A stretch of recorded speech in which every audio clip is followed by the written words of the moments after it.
पुढची बातमी मनमाडमधून आहे। मनमाडमध्ये कचऱ्याला मोठी आग लागलेली आहे। यंत्रमाग सायझिंग कारखान्याला आगीची झळ बसलेली आहे। अग्निशमन दलाकडून आगीवरती नियंत्रण मिळवलं जात आहे। 150 यंत्रमाग कारखाने वाचवण्यात मात्र यश आलेलं आहे। ही मोठी बातमी आपण बघतोय। मनमाडमध्ये कचऱ्याला मोठी आग लागलेली, तर अग्निशमन दलाकडून आगीवरती आता नियंत्रण मिळवण्यात आलेलं आहे। मात्र ही आग अतिशय भयंकर असल्याचं आपण या दृश्यांमध्ये बघू शकतोय।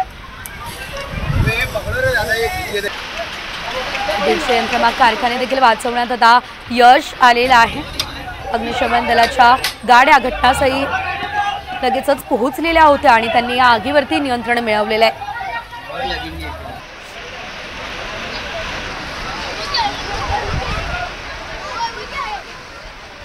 आपण ही दृश्य या आगीची बघतोय। अतिशय भीषण अशी ही आग लागली असल्याचं आपण बघतोय आणि साम टीव्हीची एक्सक्लुझिव्ह दृश्य आहेत। संपूर्ण परिसरात या आगीमुळे धूर पसरला असल्याचंही आपण बघतोय।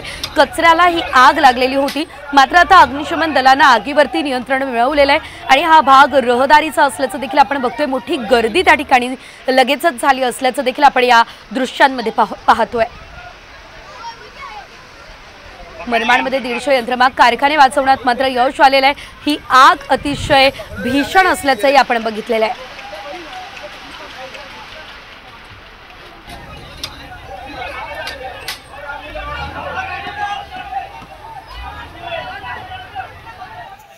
तर या दरम्यानचे आपण दृश्य बघतोय। ही साम टीव्हीची एक्सक्लुझिव्ह दृश्य आहे।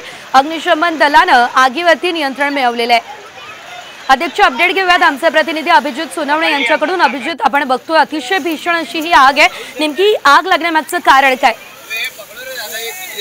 उन्हाळ्याचे दिवस आहे आणि मालेगाव शहरामध्ये मोठ्या प्रमाणावरती प्लास्टिक कारखाने जे आहेत त्याच्यापासून प्लास्टिक पाईप तयार करण्यापूर्वी त्या प्लास्टिक पासून गिट्ट्या तयार करतात आणि याचे मोठे मोठे असे भंगाराचे गोडाऊन त्या ठिकाणी असतात आणि उन्हाचं तीव्रता बघितल्यानंतर अज्ञात व्यक्तीने तिथे काडी टाकली असावी की तो जाळण्याचा प्रयत्न केला असा।